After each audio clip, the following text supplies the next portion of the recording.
కృష్ణుడి దగ్గర ఫ్లూట్ ఎందుకు ఉంటుంది? దాని ప్రత్యేకత ఏంటి? అదే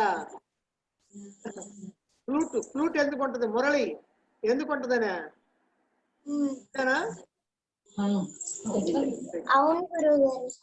బడికి పోతావంటే నీ దగ్గర పుస్తకాలు ఎందుకు ఉంటున్నాయి? పెన్ను ఎందుకు ఉంటుంది స్కూల్కి పోయేటప్పుడు? మరి ఆటకు పోయేటప్పుడు నీ చేతిలో బ్యాట్ కానీ ఏదైనా ఆట వస్తువు ఎందుకు ఉంటుంది? అదే ప్రకారంగా శ్రీకృష్ణుడికి ఈ మురళి వాయించడం అనేటువంటిది అలవాటు. అంతేకాకుండా మురళి అనేది మనకి చాలా జ్ఞానాన్ని చెప్పుద్ది. అది మిగిలిన పెద్దవాళ్ళు కూడా తెలుసుకోవాలి. ఎందుకంటే మురళి అంటే ఏముందయ్యా అంటే ఒట్టి గొట్టం, ఖాళీ గొట్టం, దాంట్లో ఏమీ లేదు. ఏమన్నా ఉందా? ఒట్టి ఖాళీ, దానికి 4 రంధ్రాలు ఉంటాయి. దాన్ని వాయిస్తా దీన్ని ఇది చేతులు ఈ వేళ్ళు ఆడిస్తూ ఉంటారు, దాంతో ఫ్లూట్ వస్తుంది. అందుకని ఎప్పుడూ ఈ మురళి ఎప్పుడు కూడా శ్రీకృష్ణుడి నోటిని ఆనుకొనే ఉంటుంది.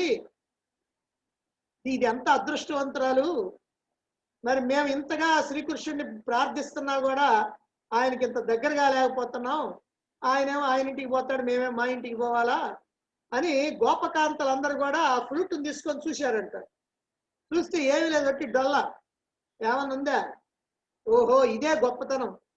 దీని గొప్పతనం ఏంటంటే తనను తాను ఖాళీ చేసుకుంది, అందుకని భగవంతుడిని అందుకుంది. మనం ఏం చేస్తున్నాం అంటే మనం అంతా అది లోపల అట్టి పెట్టుకుంటున్నాం, అందుకని భగవంతుడికి దూరం అవుతున్నాం. మనం కూడా అంతా ఖాళీ చేసి భగవంతుడిని నువ్వు తప్ప ఇక నాకు గత్యంతరం లేదని మొత్తం ఖాళీ అయిపోతే అప్పుడు భగవంతుడి నోటికి ఎట్టయితే ఫ్లూట్ ఆనుకొని ఉంటుందో భగవంతుడిలోనే మనం కూడా ఉంటాం. అలా మనల్ని మనం ఖాళీ చేసుకోవాలని చెప్పడానికి ఈ మురళి